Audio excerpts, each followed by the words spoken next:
Bonjour à tous. Voilà, on reprend la petite série. Alors, je vais aujourd'hui faire un corrigé des 6 premières activités que vous avez vues avant les vacances sur le chapitre de regard croisé qui porte sur alors je vais reprendre le titre exactement parce que je ne l'ai plus en tête. Quelle politique pour l'emploi, c'est-à-dire qu'est-ce qu'il faut faire pour améliorer la situation, notamment quand il y a du chômage. Voilà, c'est ça un peu l'idée de ce chapitre. Donc c'est un regard croisé avec une première partie plus économique et une deuxième partie plus sociologique que vous n'avez pas encore eu, qui est assez courte en fait. Voilà, alors pour bien comprendre ce chapitre, il y a une nécessité préalable, c'est de bien maîtriser le chapitre. Alors j'ai pas vérifié, donc je sais plus si c'est le 2 ou le 1, mais c'est le chapitre de regard croisé qui portait sur le marché du travail. Ça vous rappelle des vieux souvenirs où il y avait par exemple le marché du travail néoclassique avec l'offre et la demande de travail. Je rappelle au passage que ce qu'on appelle l'offre de travail, c'est les gens qui cherchent un travail. Et la demande de travail, c'est les entreprises, il ne faut pas confondre. On avait parlé du salaire d'efficience, des outsiders-insiders avec la segmentation du marché du travail, etc. Voilà, il y a d'autres choses également, les discriminations. Voilà, donc le mieux peut-être avant d'écouter ce que je vais dire, c'est d'y rejeter un coup d'œil parce que ça risque. On part du principe que c'est plus ou moins acquis. Alors, je peux pas faire une révision comme j'aurais peut-être fait en AP, mais bon, en tout cas, voilà, c'était juste pour souligner ce point-là, quoi. Voilà. Ok, donc à partir de ce chapitre-là, donc sur le fonctionnement du marché du travail, on avait vu que dans certaines circonstances, il peut y avoir des problèmes sur ce marché. Voilà, on avait par exemple déjà parlé un peu des problèmes que les néoclassiques pouvaient lister sur le marché du travail. Par exemple, si le coût du travail, si le coût du travail était, si le salaire était bloqué par un prix plancher, c'est-à-dire que le salaire ne pouvait pas trop baisser, c'est l'exemple typique, le SMIC. Une partie peut-être des gens ne seraient pas embauchés, notamment ceux qui étaient peu qualifiés, parce que les néoclassiques allaient considérer que finalement les employeurs pouvaient, dans certains cas, ça pouvait ne pas être rentable, et du coup il aurait fallu que le salaire soit plus bas que le prix plancher. Et vous avez un phénomène de pénurie que l'on avait mis en avant un tout petit peu sur des fameux schémas d'offre-demande de travail. Voilà. Alors on aura l'occasion de reparler de tout ça dans la synthèse. C'est pour ça que je passe un peu vite en préalable. Alors dans la distinction des deux chapitres, par contre, ce qui compte, c'est que alors quand il y avait le bac, c'était quelque chose de très très important. Alors aujourd'hui, le bac étant ce qu'il est, c'est sûr que ça va moins vous angoisser. Le principe était que le chapitre précédent sur cette question de l'emploi porte sur le fonctionnement du marché du travail et il n'y a pas, comme vous l'aviez vu, d'intervention a priori politique. Voilà, on ne se pose pas la question de ce que pourrait faire un médecin sur cette maladie du corps social et du corps économique qu'est le chômage, notamment quand il est de masse. On ne se posait pas cette question, on essayait de comprendre comment ça fonctionnait. Bien sûr, derrière tout ça, il y avait cette idée-là. Mais effectivement, on n'essayait pas de résoudre le problème. Ce chapitre-là, il part d'une optique un peu différente, c'est il y a du chômage, quelles sont les politiques que l'on peut mettre en place pour résoudre ce problème. Voilà. On va voir qu'il y a différents types de chômage et que ça explique qu'il y a différents types de politiques pour résoudre le chômage, avec le côté un peu désagréable du truc qui est que pour résoudre certains types de chômage, il faut faire des mesures qui peuvent provoquer un autre type de chômage. Et donc en fait tout ça c'est une question un peu d'équilibre. On essaie de trouver des mesures qui permettent d'avoir, disons, le taux de chômage global le plus faible, compte tenu du fait qu'on peut estimer que le taux de chômage global est une somme des taux de chômage particuliers des différents types de chômage. Je ne sais pas si vous voyez ce que je veux dire. C'est-à-dire qu'en gros, si on somme le chômage keynésien, on verra ça tout à l'heure, le chômage néoclassique, on verra ça tout à l'heure, le chômage structurel, on verra ça tout à l'heure. Cette somme de ces chômages peut créer une espèce de chômage global. Mais évidemment, quand vous essayez d'agir sur l'un, vous risquez peut-être d'augmenter l'autre. Voilà. Et c'est ça qui est très compliqué, c'est que vous avez des leviers pour lutter contre des formes de chômage, mais parfois vous en avez plusieurs en même temps, et c'est ça qui est compliqué à régler. Voilà. Alors pour l'instant, calmons-nous, on n'est pas en bac plus 5, gestion économique de l'emploi. On va pour l'instant juste s'attarder sur chaque type de chômage et ce qu'il faut faire pour le résoudre. Voilà. Mais je rappelle que ça nécessite bien sûr une bonne maîtrise du chapitre précédent.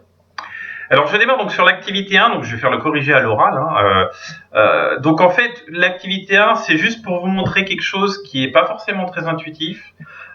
C'est que dans nos économies, si vous lisez bien le petit article, enfin qui est un extrait en fait de livre, qui est un livre relativement accessible d'ailleurs, de Kahut et Zilberberg, si le sujet vous intéresse. Vous pouvez le lire, c'est assez accessible.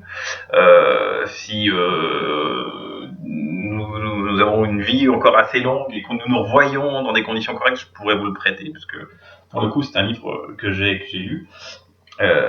Et donc, en gros, l'idée de ce texte, de cet extrait, c'est que on dit toujours qu'il y a du chômage parce qu'il y a des emplois qui disparaissent. Mais en fait, c'est insuffisant de dire ça, parce qu'en fait, en permanence, dans nos sociétés, vous avez des variations fortes sur le marché du travail, avec ce qu'on pourrait appeler des flux, de gens qui rentrent sur le marché du travail et qui trouvent un emploi, et des gens qui sortent du marché du travail parce qu'ils n'ont plus d'emploi. Et en fait, ici, la réponse à la question 1, en gros, l'idée, c'est de dire le chômage n'augmente pas si il y a des gens qui perdent leur emploi. En fait, pour qu'il augmente, il faut qu'en gros, le nombre de personnes qui perdent leur emploi soit plus faible que le nombre de personnes qui trouvent un emploi. Voilà. C'est juste un problème de flux. Rappelez-vous la baignoire. Si vous avez, en gros, ce qui rentre dans la baignoire, c'est les gens qui ont trouvé un emploi. Par la sortie de la baignoire, par l'évacuation, vous avez les gens qui ont perdu leur emploi. Et ben, la somme de travailleurs, c'est en gros ce qu'il y a dans la baignoire, d'une certaine manière. Et les chômeurs, finalement, ce serait l'eau qui serait à côté en plus. Voilà, si on reboucle le circuit, c'est peut-être pas une très très bonne métaphore. Voilà. Donc en gros, il y a deux flux. Les gens qui perdent leur emploi, les gens qui trouvent un emploi. Et en fait, ça dépend de ce flux. Le chômage augmente quand il y a plus de gens qui perdent leur emploi que de gens qui trouvent un emploi. Voilà. Ce qui explique que les pertes d'emploi, elles peuvent être déstructurantes. Sociologiquement, c'est pas si simple que ça sociologiquement. Mais en tout cas, économiquement, de manière globale, ce qui compte, c'est plus le sol. Voilà. Alors après, il y a des faits particuliers, il y a des gens qui n'arrivent pas à retrouver d'emploi et c'est un problème spécifique qui est le chômage de longue durée. Mais globalement, en tout cas, dans la première approximation qu'on a là, on peut observer que le chômage n'augmente que si ces flux sont de cette forme-là, c'est-à-dire qu'il y a plus de pertes d'emploi que de création d'emploi. Voilà pour la question 1. Donc évidemment pour la question 2, alors la destruction créatrice, c'est quelque chose qu'avait dit Schumpeter. Donc Schumpeter est un grand économiste qui est né, là je sors un peu du programme, on fait un peu de culture générale, qui est né à la fin du 19e siècle et qui a dû mourir dans les années 1950, je dois être à 1 ou 2 années près. Et donc c'est un économiste spécialisé notamment dans tout ce qui est la croissance et les cycles. Voilà, et qui a écrit une histoire de la pensée économique, de l'analyse économique, pour pas dire de bêtises, qui est une histoire de référence, très difficile d'accès par contre. Voilà, c'est très difficile d'accès pour un lycéen, mais bon, c'est un texte très important et très très instructif. Et donc en fait, lui avait fait une hypothèse qui est souvent utilisée dans le discours commun, que en gros, les formes capitalistes de croissance, c'est-à-dire des sociétés où il y a en gros des salariés avec des entreprises gérées par des entrepreneurs qui utilisent un capital qui peut être le leur mais qui peut être celui d'autres personnes, c'est ça en gros le capitalisme. Dans ces formes-là d'évolution de l'économie, il y a sans arrêt en fait des destructions d'emplois, ce qu'on peut regretter. Mais ces destructions d'emplois ne sont pas si graves dans la mesure où, alors sauf si on est en période de crise grave, bien sûr, il en était conscient, il a vécu la crise de 1929, mais en gros, les emplois qui disparaissent sont la plupart du temps, enfin souvent en tout cas, des emplois qui disparaissent parce que les activités ne sont plus utiles. Alors on peut le regretter, bien sûr, mais en fait ça signifie que parfois ces activités ne sont plus utiles parce que d'autres activités qui créent des emplois les ont remplacées. Et c'est ce qu'il appelle la destruction créatrice. Alors je donne un exemple simple, qui est un exemple approximatif, parce qu'on pourrait affiner pour être plus proche de ce que dit Schumpeter, mais en gros c'est ça. Si demain, par exemple, vous avez des robots qui remplacent une partie des gens qui, par exemple, étaient jardiniers paysagistes, alors ils font plein de choses, les jardiniers paysagistes, mais une partie de leur travail est parfois n'a pas besoin d'être très qualifiée. C'est par exemple de tondre la pelouse des personnes, par exemple, âgées ou des gens qui ne souhaitent tout simplement pas tondre leur pelouse pour différentes raisons.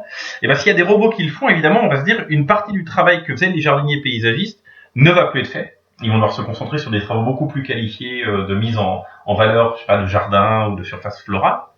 Donc certains vont perdre du coup leur emploi, peut-être les moins qualifiés, mais ça reste à discuter. Par contre, s'il y a des robots qui font ça, il va falloir des entreprises qui fabriquent les robots. Donc il va falloir des gens qui produisent les robots. Donc il y aura des gens qui vont être embauchés par les entreprises qui fabriquent les robots qui permettent effectivement de tondre automatiquement la pelouse. Et puis il y aura peut-être même des réparateurs de robots. Puis il y aura des revendeurs de robots. Puis il y aura des commerçants donc qui vendront les robots. Et donc vous voyez, il y aura des gens aussi qui vendront le carburant pour le robot. Vous aurez peut-être des gens qui vivront sur YouTube parce que ce seront des conseillers en robot. Vous voyez, donc en fait on peut avoir une création finalement d'emplois liés au robot, d'emplois créés, mais cette création d'emplois va tendre à détruire d'autres. Donc ça c'est ce qu'on appelle la destruction créatrice. De nouveau, je dis pas que c'est pas problématique parce que pour le type qui a une formation de jardinier paysagiste et qui perd son emploi à cause de ça, ça le fait pas rire du tout. Et il va pas forcément pouvoir lui fabriquer les robots. Vous voyez ce que je veux dire. Mais il n'empêche que globalement, en tout cas, ce phénomène explique que c'est pas si grave que ça globalement, même si individuellement ça peut être vécu comme grave, hein, ce qu'on ne nie pas. Voilà. Alors j'espère que c'est assez clair et que je parle pas trop vite. J'essaie de ralentir, peut-être pas au bon moment. Et donc je passe à l'activité 2, qui est juste une lecture type EC2. Alors je vais pas être trop pénible avec les lectures type EC2 pour une raison très simple. C'est que c'est une épreuve vraiment purement type bac. Hein. C'est intéressant de savoir lire comme il faut, mais il n'empêche que bon, comme c'est vraiment type bac, ça n'a plus trop de sens. Je vais juste vous expliquer ce que signifie ce graphique. En fait, vous avez d'un côté l'évolution de l'emploi, donc ça c'est les barres bleutées. Ces barres bleutées, donc elles montrent l'évolution de l'emploi total, c'est-à-dire est-ce qu'il y a quelles sont les quantités d'emplois créées et quelles sont les quantités d'emplois qui disparaissent quand c'est en dessous de zéro. Voilà. Donc par exemple, hein, pour la question posée en 2009, en gros le sens de la barre, c'est que, alors bon, je peux pas mettre une règle facilement, mais en gros il y a entre moins 200 000 et moins 300 000 emplois qui ont été détruits au cours de l'année 2009. Voilà ce que signifie cette barre. Et par ailleurs, alors là vous avez l'évolution du PIB, hein, donc ce qu'on appelle la croissance. Hein, alors là elle est négative du coup, hein, on est dans une période de récession. C'est après la crise des subprimes de 2007-2008. Et donc, en fait, là, ici, on a une croissance négative hein, qui serait un peu en dessous de 2% en négatif, hein, moins 2%. Voilà, donc ça, c'est pour comprendre le sens des données. Je m'embête pas à la faire type EC2, parce que ça n'a plus trop de sens hein, dans la situation dans laquelle nous sommes. Alors, ce qui est intéressant, par contre, à observer, c'est que ça marche assez bien, hein. Vous avez une corrélation que l'on voit, et donc cette corrélation, elle signifie ici, alors c'est très clair, c'est qu'en gros, le PIB, on peut avoir des corrélations inverses.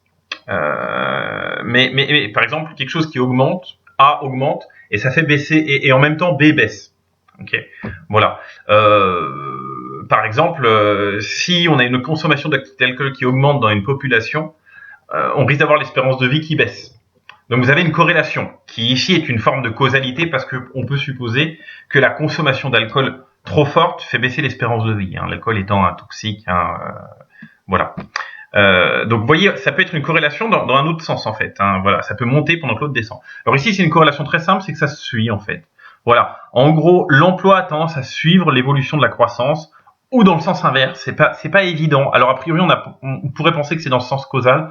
C'est en général considéré comme étant plutôt dans ce sens causal, c'est-à-dire que bon, quand la croissance diminue, quand il y a moins de production, il y a plus de gens qui se retrouvent au chômage parce que les entreprises ont moins besoin de produire. Mais vous noterez que c'est pas si simple que ça pourrait être un peu dans l'autre sens aussi. S'il y a moins de travailleurs embauchés, il y a moins de gens dans les entreprises, donc ils produisent moins. Voilà. Donc en tout cas, on a une corrélation qui en fait, ça se suit. Voilà, c'est ce qu'on peut dire pour cette corrélation.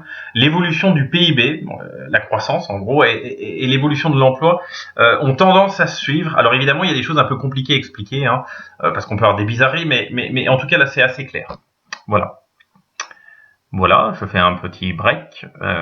Voilà. Donc je vais passer à l'activité 3 sur le coût du travail et du chômage.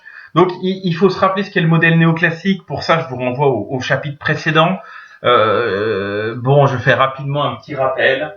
Hein, c'est pas évident parce que c'est des graphiques, mais en gros, je rappelle le système. Hein, si en abscisse vous avez la quantité de gens employés, la quantité de travail, disons, pour éviter le terme emploi qui est un peu qui est bon, mais qui pose problème avec l'offre et la demande, et qu'en ordonnée, vous avez le salaire. Je vous laisse tomber le côté réel nominal. Normalement, c'est réel. Hein, voilà. Vous pouvez tracer l'offre et la demande de travail, l'offre étant l'offre de travail proposée par les salariés qui cherchent un emploi, les futurs salariés qui cherchent un emploi. La demande de travail, je rappelle, c'est les entreprises. Et donc la demande, évidemment, elle a tendance à être décroissante, c'est-à-dire qu'en gros, si le salaire est faible, les entreprises ont plus tendance à embaucher, donc c'est décroissant. Et inversement pour l'offre. Et donc évidemment, l'une des causes, rappelez-vous, c'est que si on met un prix plancher, si on bloque, normalement ça se rééquilibre, c'est-à-dire que le salaire va fluctuer et va arriver au point d'équilibre pour des raisons que vous retrouverez dans la synthèse. Je ne vais pas refaire tout le cours sur le chapitre à ce sujet-là, mais normalement, évidemment, si vous vous retrouvez au point d'équilibre, comme vous l'observez, il n'y a pas de chômeurs. Parce que tous les gens qui cherchent un emploi trouvent un emploi. Alors je rappelle qu'en économie, quelqu'un qui ne veut pas travailler n'est pas considéré comme un chômeur. Il peut être présent dans certaines statistiques de l'État. Il est possible qu'il y ait des chômeurs qui ne souhaitent pas travailler et qui sont comptés comme chômeurs et qui trouvent des aides, qui réussissent à avoir des aides. Mais en tout cas, en économie, on considère que ce ne sont pas des chômeurs. C'est pas grave, quelqu'un qui veut pas travailler, il travaille pas. Il n'en souffre pas puisque de toute façon, il ne veut pas travailler.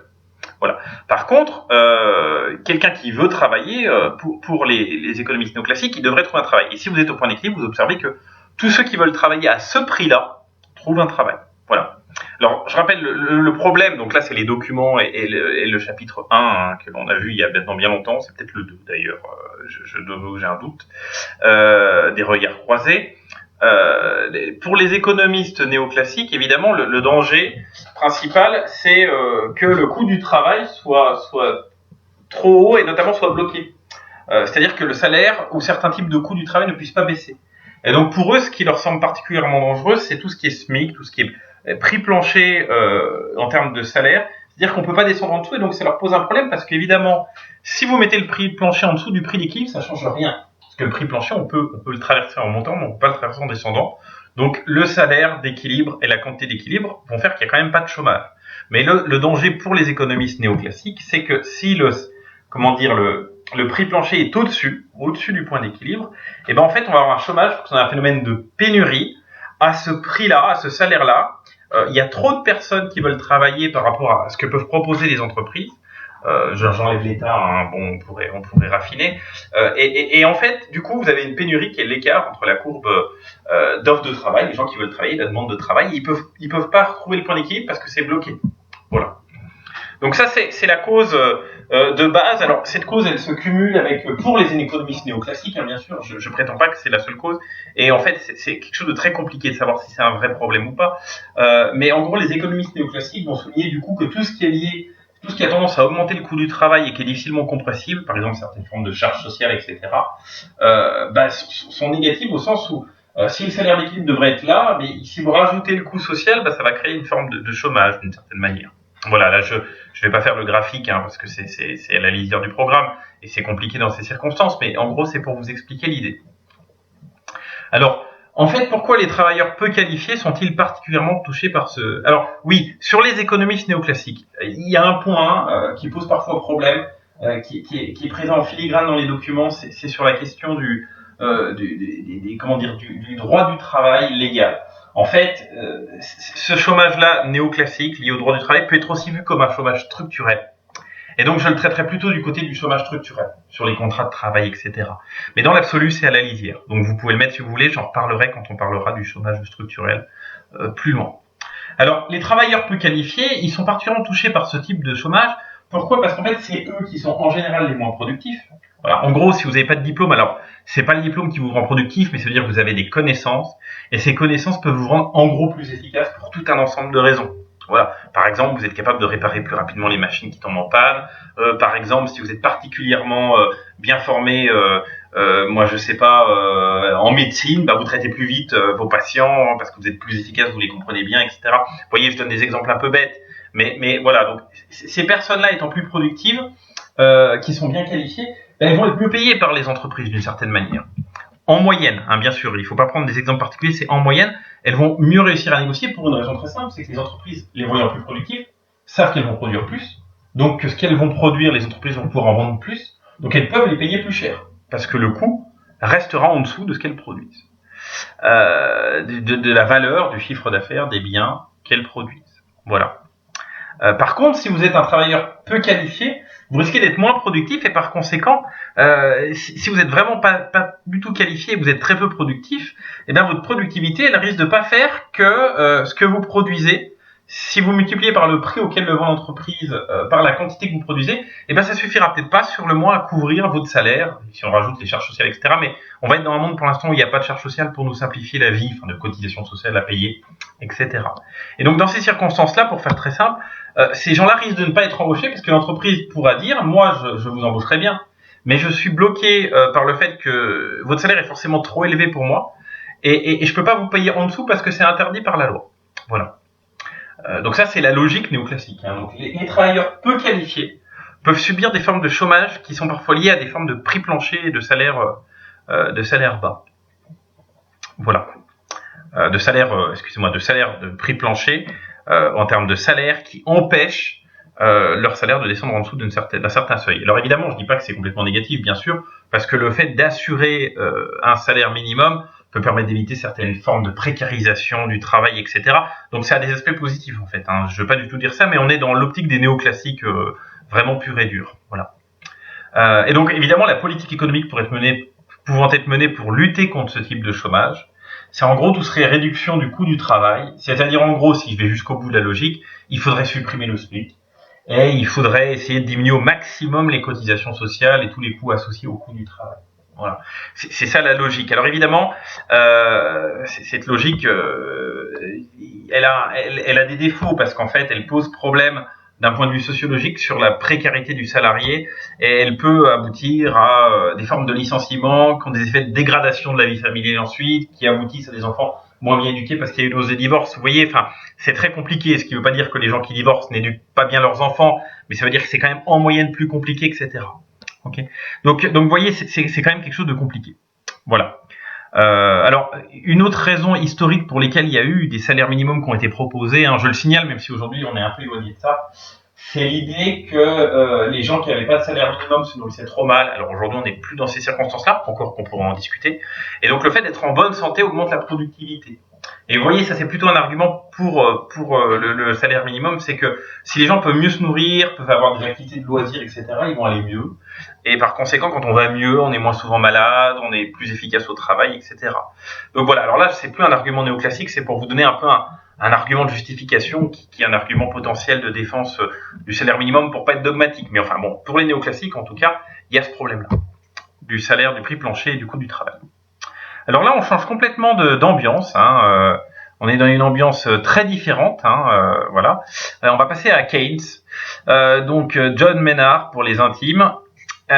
Donc Keynes, alors de nouveau là, je sors un tout petit peu du programme. Keynes est un fonctionnaire de l'État britannique, grand économiste, qui a été formé à l'économie.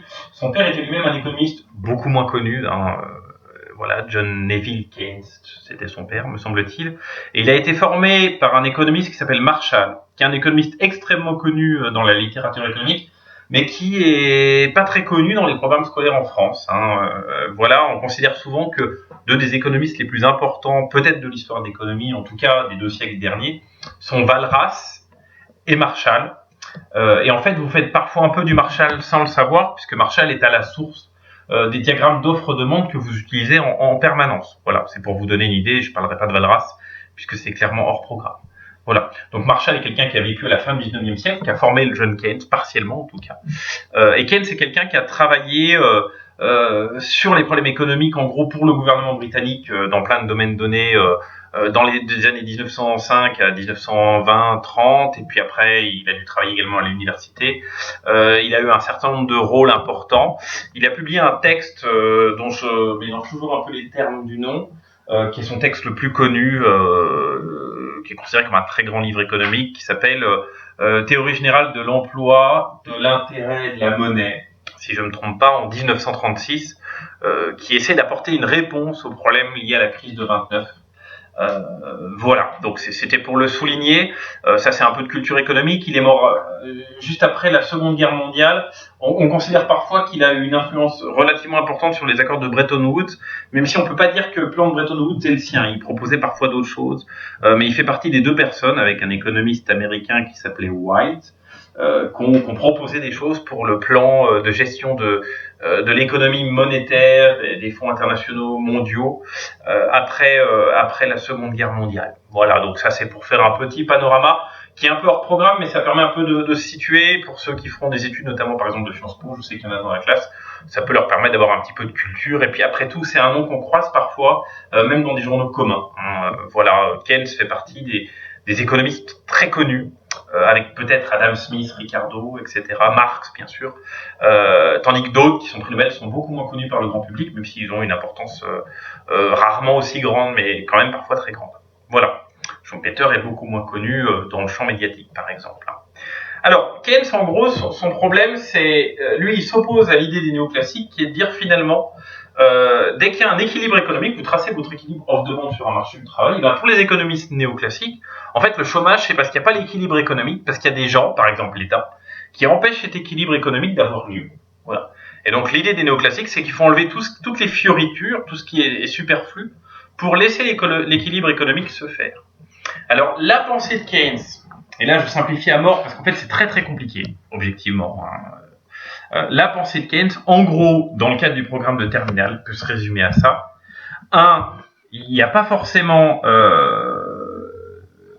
on n'est pas sûr qu'il n'y aurait pas des équilibres économiques avec du chômage. Alors, il ne faut pas prendre le diagramme off-demande pour comprendre ça. Voilà.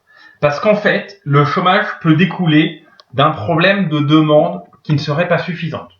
Voilà. On en a un petit peu parlé, me semble-t-il, également dans le chapitre sur le marché du travail. Mais voilà. Et donc, en fait, cette idée-là, c'est qu'en fait, en gros, je réponds à la question 1, il peut arriver des situations, il peut y avoir des situations où les employeurs n'embauchent plus.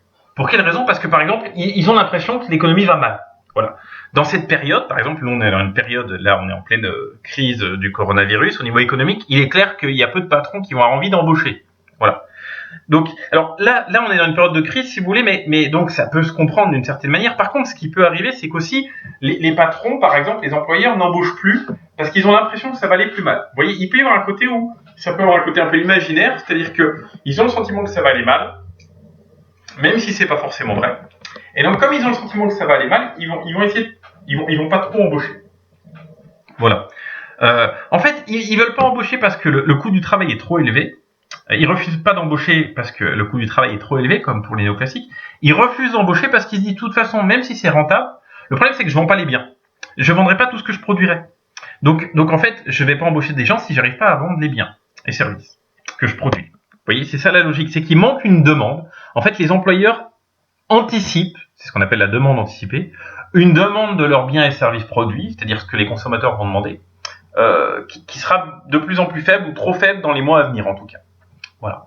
Par exemple, un producteur, par exemple, qui produit des tomates, s'il se rend compte que il y a un discours public, par exemple, qui montre de plus en plus que les tomates sont cancérigènes, alors bon, là, ça va avoir un effet immédiat sur la demande, mais bon, il peut avoir l'idée, par exemple, qu'on consomme moins de tomates en hiver. Alors bon, c'est un peu ridicule parce qu'on les ramasse à un moment donné, c'est un peu bizarre de dire ça. Moi, je sais pas. Par exemple, là, vous prenez par exemple les compagnies d'aviation. Même si le coronavirus s'arrête d'être présent sur le territoire français, même au niveau mondial, il disparaît du jour au lendemain. Il est probable qu'ils vont pas rembaucher tout de suite parce qu'ils vont se douter qu'une partie des gens, ayant un doute sur le fait que le coronavirus ne pourrait pas réapparaître et les bloquer à l'étranger, etc., il verra une plus faible demande. Donc ils vont peut-être pas embaucher, même si le coronavirus ne reviendra peut-être jamais. Vous voyez ce que je veux dire ? Donc là, on a une demande anticipée en fait qui est négative. Du coup, que font ces employeurs ? Ces employeurs vont, je fais toute la logique, ces employeurs vont pas embaucher, ils vont parfois débaucher, c'est-à-dire licencier des personnes. Du coup, ces personnes qui sont licenciées, elles vont moins avoir de revenus. Voilà. Par ailleurs, les employeurs vont aussi dire aux salariés, on n'arrive pas à tout vendre, il faut baisser vos salaires. Donc les salariés vont parfois accepter, dans un monde où il n'y a pas trop de droits du travail, à l'époque de Keynes, il n'y avait pas beaucoup de droits du travail, les salariés vont peut-être accepter des baisses de salaire.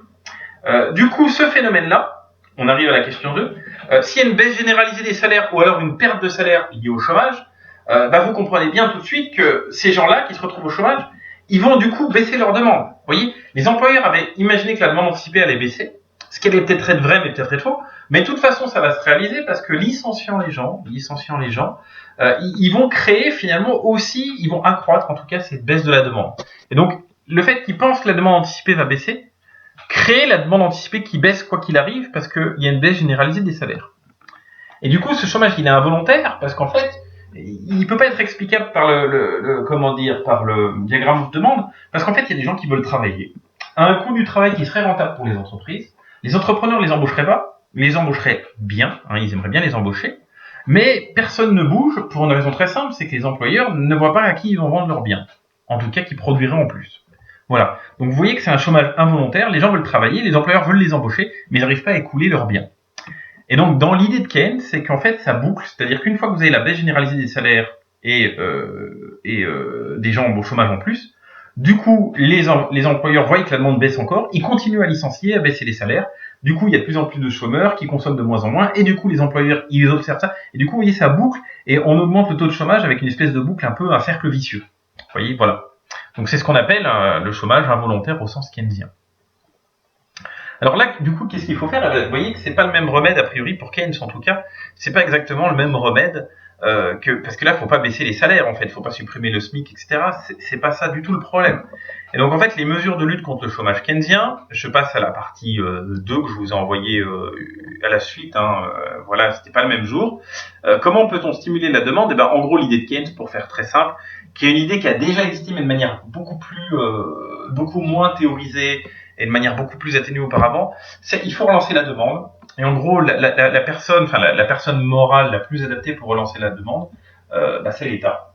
Et parce que les entreprises, elles peuvent pas dépenser plus parce qu'elles vont de moins en moins bien. Et donc l'État peut lui, alors ça peut prendre des formes diverses et variées, mais en tout cas, pour Keynes, il va faire une relance budgétaire, c'est-à-dire en gros, il va lancer une politique de grands travaux. C'est-à-dire que ça va être le moment où il faut construire des stades de foot, par exemple. Ça va être le moment où il faut construire des hôpitaux. Parce qu'à ce moment-là, il y a plein de gens qui n'ont pas de travail et créer des nouveaux bâtiments publics qui serviront. C'est pas juste, ça sert à rien. C'est le bon moment pour les faire à ce moment-là. Quand tous les ouvriers travaillent à fond, c'est peut-être pas le moment de construire des stades de foot, vous voyez. Mais c'est le bon moment pour faire une relance de ce type. On peut également trouver des solutions pour augmenter la demande. Par exemple, c'est le meilleur moment quand vous devez de temps à autre augmenter les fonctionnaires. C'est le meilleur moment parce que c'est le moment où ça relance la demande. À la limite, les fonctionnaires, eux, ils n'ont pas forcément un salaire qui baisse, donc c'est un moment qui permet de relancer la demande. Une autre politique, c'est de baisser les impôts. C'est un bon moment pour baisser les impôts. Voilà. Alors vous noterez que ces mesures d'ailleurs sont assez, on est dans des clivages qui correspondent pas exactement au discours parfois dogmatique des partis politiques, parce que vous noterez que baisser les impôts est souvent plutôt classé à droite, augmenter les fonctionnaires est plutôt classé à gauche, mais en même temps, dans les deux cas, ça augmente la demande. Donc les deux sont des politiques keynesiennes. Voilà. Alors évidemment, on peut pas faire ça tout le temps, parce qu'après on a des problèmes d'équilibre budgétaire.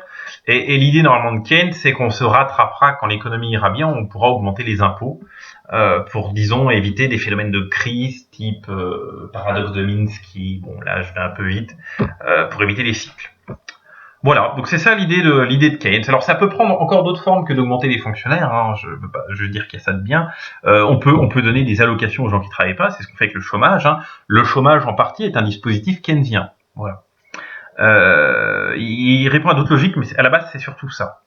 Vous pouvez également, moi je sais pas, donner des aides spécifiques aux gens qui perdent leur emploi en dehors du chômage. Vous pouvez augmenter les retraites.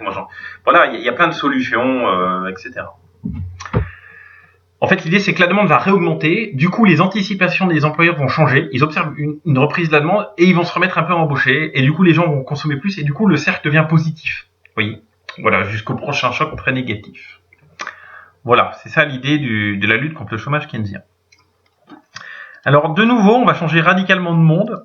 Et on va passer, c'est le même monde, on va passer à la composante structurelle du chômage. Donc, je répète, chômage néoclassique. En gros, c'est coût du travail trop élevé. Chômage keynésien. En gros, c'est problème de demande anticipé. Voilà. Qui vient souvent un vrai problème de demande. Voilà. Effective. Et là, la composante structurelle du chômage. Alors, en fait, c'est la composante que, si vous suivez un peu ce qui se passe dans les médias, vous connaîtrez parce que c'est les débats souvent médiatiques entre politiques portent souvent sur ce sujet.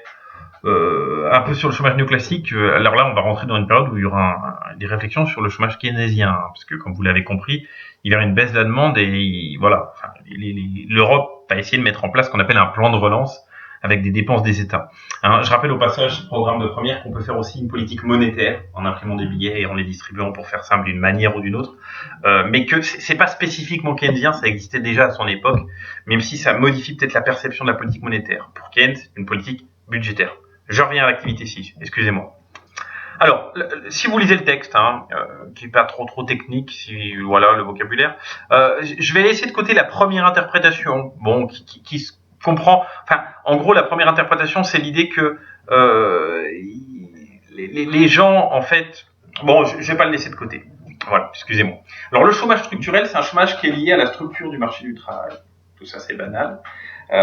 C'est-à-dire qu'en gros, vous avez, c'est pas lié au coût proprement parlé du travail, c'est pas lié à la demande, c'est qu'en fait, le fonctionnement du marché du travail, les contrats de travail, les lieux géographiques où vivent les gens, les qualifications qu'ont les gens, donc vous voyez, ça dépend pas directement de l'interaction employeur-salarié, ça dépend du fonctionnement global des conditions du marché du travail, c'est pas adapté.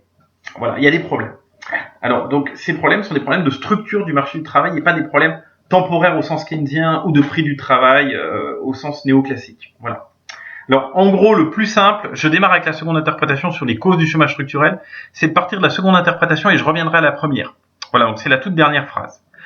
L'idée, c'est que, en gros, vous avez un processus d'appariement sur le marché du travail. Ça veut dire quoi? Ça veut dire que, en fait, pour qu'il y ait un emploi qui se crée, il faut qu'il y ait un type qui propose l'emploi. Donc, en gros, il y a un demandeur de travail, c'est-à-dire une entreprise qui propose ce travail, et qu'il y a un offreur de travail qui propose son travail contre un salaire. Mais il faut que ces gens-là se rencontrent, parce qu'en fait, dans le modèle néoclassique, on se pose pas la question de savoir comment les gens se rencontrent. Dans ce modèle-là, on se pose pas la question de savoir comment les gens se rencontrent. Et donc, en fait, ils ont du mal à se rencontrer à cause de rigidité institutionnelle sur le marché du travail, c'est-à-dire qu'il y a des structures institutionnelles qui grippent un peu ce mécanisme de rencontre. Les gens ont du mal à se rencontrer comme il faut. Alors, là, il y a de nouveau l'idée du salaire minimal qui rejoint l'argumentaire néoclassique, qu'on classe parfois dans les deux catégories. Je laisse ça de côté parce que, bon, pour moi, c'est plus néoclassique qu'autre chose, mais on le met parfois dans ce côté-là. Voilà. Alors, la générosité des allocations chômage, c'est typiquement un problème qui peut arriver, c'est ce qu'on appelle les trappes à pauvreté. C'est le fait que dans certains cas, si les allocations chômage sont trop élevées, il y a des gens qui les touchent et qui pourraient reprendre un emploi sur le marché du travail, mais qui vont pas être motivés parce qu'ils ont des allocations chômage qui finalement leur permettent de vivre mieux, parce que par exemple c'est à peu près la même valeur, donc ils payent pas les frais d'essence pour aller au travail, et puis ça peut être plus agréable de rester chez soi dans certaines circonstances, pas forcément dans les nôtres actuellement, mais bon voilà. Et donc évidemment ils vont faire un arbitrage et ils vont peut-être avoir envie de rester au chômage à cause de la générosité des allocations chômage. Bon, c'est un processus standard possible. Voilà. Ça, c'est le premier point possible. L'autre problème, c'est les négociations collectives. C'est le fait qu'en gros, si vous voulez, il peut y avoir des blocages liés aux syndicats qui rendent difficile la négociation directe entre un salarié et un employeur pour se mettre d'accord.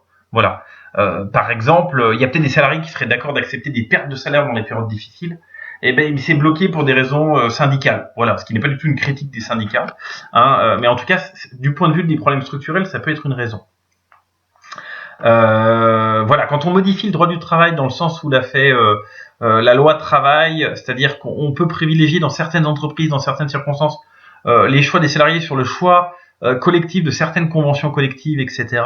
C'est une forme de réforme structurelle. Je ne dis pas que c'est forcément efficace, mais en tout cas, c'est ce que prônent les gens qui pensent qu'il y a un chômage structurel important. Voilà. Vous avez les prélèvements sur les salaires, ça rejoint un peu l'idée du coût du travail et c'est à la lisière du problème néoclassique. Et par contre, vous avez la protection de l'emploi, ce qui est plus ou moins purement structurel, c'est-à-dire qu'en gros, le fait de ne pas pouvoir, alors ça l'argument, c'est le fait de ne pas pouvoir licencier des gens, peut empêcher l'appariement au départ, parce qu'il y a parfois des patrons qui embaucheraient bien quelqu'un, mais qui n'ont pas de sécurité sur le travail qu'ils auront à fournir, et parfois sur la qualité du salarié, ils n'en sont pas sûrs. Et du coup, ça a un effet où ils peuvent être réticents à embaucher, parce que la protection de l'emploi rend difficile le licenciement. Voilà. Donc ça, c'est des idées d'assouplissement de la possibilité de licencier. Les réformes qui ont été faites sur les prud'hommes sont des réformes structurelles, c'est-à-dire qu'on rend plus difficile le fait d'obtenir des compensations importantes pour des salariés quand ils passent au prud'homme. Alors après, ça peut être vu comme scandaleux ou pas scandaleux, mais en tout cas, c'est des réformes structurelles. Voilà. Voilà, donc tout ça, c'est pour fluidifier le marché du travail, pour empêcher ce qu'on pourrait appeler les blocages un peu juridiques, institutionnels sur le marché du travail. Il y a un autre blocage qui est la première interprétation qui est expliquée de manière un peu complexe dans ce texte, qui vient d'une thèse de doctorat, donc le type veut pas le vendre à la télé aux 20h. C'est qu'en fait, il peut y avoir un autre problème d'appariement, c'est qu'il peut arriver qu'il y a des emplois à un endroit donné. Il n'y a pas d'emploi à un autre. Il y a des emplois à un endroit donné, mais il n'y a pas les gens pour prendre l'emploi à cet endroit-là. Et les gens qui pourraient prendre l'emploi sont ailleurs. Voilà. Par exemple, les gens peuvent vivre, moi je sais pas, dans des régions où il y a peu d'emplois, les emplois sont dans d'autres régions où il n'y a pas les personnes qui pourraient occuper ces emplois. Donc vous avez ici un problème géographique. Alors évidemment, on peut dire les gens, par exemple, à la campagne, dans des secteurs où il y a peu d'emplois, peuvent décider de se rapprocher des grandes villes, mais il y a un coût quand même pour faire ça, il faut déménager, c'est pas gratuit. Et du coup, ça crée un blocage en fait. Il y a des gens qui vont pas déménager pour aller trouver du travail dans des secteurs où il y a du travail, parce que vous avez votre famille, parce que vous avez des obligations locales, etc. Et donc évidemment, ça c'est une cause de chômage, c'est ce qu'on pourrait appeler des formes d'appariement problématiques au niveau géographique. En gros, vous avez, je sais pas, vous êtes ingénieur informatique dans le Lot, vous aurez peut-être plus de travail à Paris, mais c'est pas évident forcément de se déplacer. Et à Paris, il y a peut-être une entreprise qui cherche exactement vous, finalement, mais vous n'êtes pas à Paris, quoi. Voilà. Donc, vous voyez, il peut y avoir des chômages liés à ça, qui sont voilà. Et cet aspect-là peut prendre une autre forme. C'est le fait qu'il peut y avoir un marché du travail sur lequel il y a des gens qui cherchent des emplois dans des domaines où il n'y a pas de travail, ou alors il y a peu de travail. Voilà, il y a une espèce de goulet d'étranglement qui fait qu'il y a des gens qui sont au chômage avec ce type de diplôme. Et par ailleurs, il y a d'autres secteurs qui embaucheraient bien, mais qui trouvent personne parce qu'il y a personne qui a les diplômes ou les compétences pour occuper les emplois. C'est un autre problème d'appariement. Voilà. Donc en gros, les causes, si je les liste, problème d'appariement géographique, problème d'appariement lié à la qualification. Voilà, vous n'avez pas, il y a des gens qui n'ont pas les bons diplômes ou les bonnes compétences pour les emplois qui sont proposés. Vous avez également des problèmes, je laisse le côté un peu néoclassique, donc du salaire minimal et du coût du travail. Vous avez le problème peut-être de la désincitation des allocations chômage, si elles sont trop élevées, et vous avez le problème de la protection d'emploi au sens large, c'est-à-dire tout ce qui rend difficile, par exemple, le licenciement, pour faire simple. Voilà. Ça, c'est pour les causes du chômage structurel. Alors, je voulais juste souligner que pour le licenciement, en fait, c'est très compliqué et que c'est pas très clair. Parce que même des gens qui sont plutôt pour cet affaiblissement de la protection de l'emploi, je pense à Cahuc Zilberberg, dont j'ai lu le livre tout à l'heure, dont je vous ai parlé tout à l'heure, dans leur bouquin, ils font des enquêtes là-dessus, hein, c'est des économistes spécialistes de ces questions, et ils sont plutôt pour, même s'ils observent qu'en fait, c'est un deuxième effet, c'est que si vous favorisez le licenciement, il y a des gens qui auraient gardé leur travail qui seront plus facilement licenciés aussi. Et donc en fait, l'effet global n'est pas clair sur cet affaiblissement de la protection de l'emploi. Mais en tout cas, c'est une mesure considérée comme potentiellement pouvant améliorer la structure du marché de l'emploi. Voilà, ça c'est les causes du chômage structurel. Voilà, donc je vais m'arrêter là, parce que vous n'avez pas la suite. La suite, je vous la transmettrai pour mercredi. Voilà, et puis sur les conditions de ce travail, je vous laisse faire au mieux. N'hésitez pas si vous avez des questions. J'espère que j'ai pas parlé trop vite. J'espère que j'ai été assez clair. Et rappelez-vous que si vous comprenez pas, c'est peut-être aussi parfois parce que vous maîtrisez pas bien le chapitre des regards croisés antérieurs portant sur un sujet proche. Voilà. Bon courage à tous et à bientôt pour de nouvelles aventures.